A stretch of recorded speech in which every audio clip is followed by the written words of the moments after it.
هغې نه بعد حدیث راوړی دی، دې کې غټه اهمه مسله ده.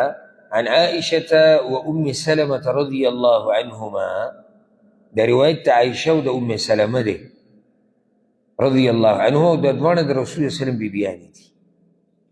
أن رسول الله صلى الله عليه وسلم كان يدركه الفجر وهو جنب من أهله ثم يغتسل ويصوم.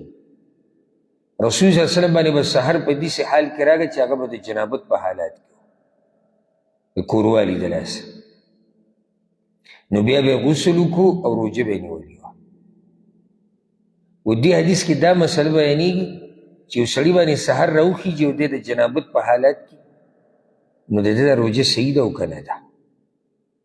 یو کس دی وده شی و، صحیح شو، جنابت یا خو د دې د لاسه دی چې د نزدېکت د لاسه بیبي سره، یا په ده باندې غسل لازم شوی دی چې راپاڅېدو چې وکتو سهار اذان خو شوی دی، نو روژه به دی څه کوي څه به نه کوي. نو دې حدیث نه دا مسله راووته چې روژه یې صحیح ده. یو سړی دی د جنابت په حالات کې دی، لږ ټیم پاتې دی، پېشمنۍ پکې کول غواړي. اوس که دی غسل کوي نو د پېشمني وخت یې ځي، او که پېشمنۍ کوي غسل ناوخته کېږي او ته سحر راخیږي، نو پېشمنۍ دې وکړي، پېشمنۍ دې وکړي او روژه یې صحیح ده، غسل دې لیټ کړي. د دې حدیث نه دا مسله راووته. یو مسله د حدیث نه دا راووته چې د دین په مسلو کې او د دین په زده کولو کې حیا نشته،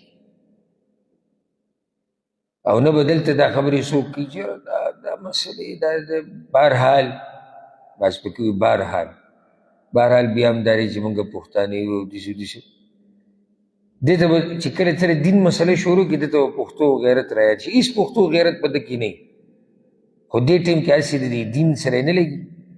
یعنې د ده پښتو غیرت به زه تا ته وښیم چې ته په کور کې ډیش لګېدلی دی، فلمونه سندرې اورېدی کېږي، بې حیایي کېږي، پردی که خپل دی کور ته دننه راځي، زنانه ترې پرده نه کوي، نورې ډېرې مسلې چې هغه ته غاړې ته ایښودي، هلته نه غیرت شي نه پښتو شي.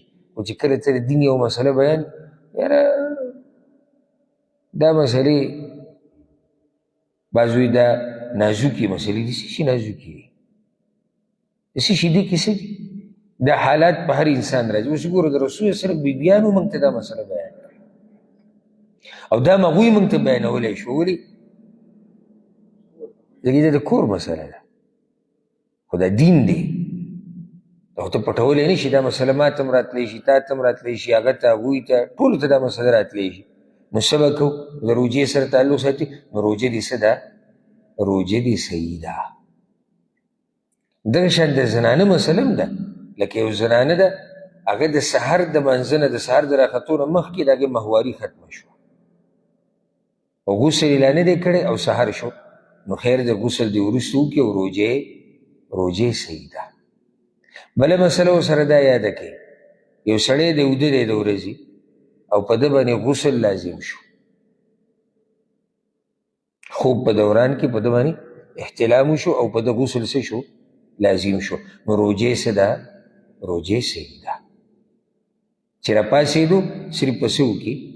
غسل به وکړي. بیا په دې غسل کې چې بعض دا خبرې بیانې دا کمزوري دي چې غسل به وکړي او غړغړه به څه ته پرېږدي؟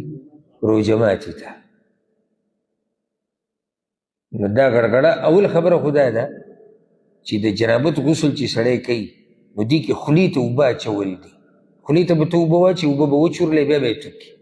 غړغړه خو پکې نشته چې ته به اوبه خولې ته مرۍ ته به دوم اوبه راسي، دا خو یو ځای کې هم نه دي راغلي. اول خو دا مسله ده. بیا دا فرق پکې تا څنګه وکړو؟ غړغړه دې ثابته کړه، نو بیا دا څنګه وایي چې غسل وکړه او غړغړه پرېږده، کوم ځای ته؟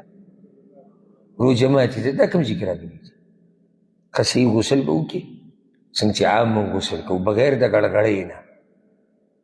غسل کې خولې ته اوبه اچول دي، دننه چورلول دي او توی که، او پوزې ته اوبه اچول دي، رای کږه او سوڼې که، بس. نه غړغړش دي او نه پوزه ترخول لازم دي. بعض پکې دا وایي لازم چې د سترګو نه د اوښکې روانې شي. نه، چا لازم کړي دي؟ لازم دا دي چې پوزې ته اوبه واچې رایکاږي به یې سوړ کړه خو چې پوزه به ترخې او د سترګو نه به اوښکې روانې ما ته د دې مسلې پته نشته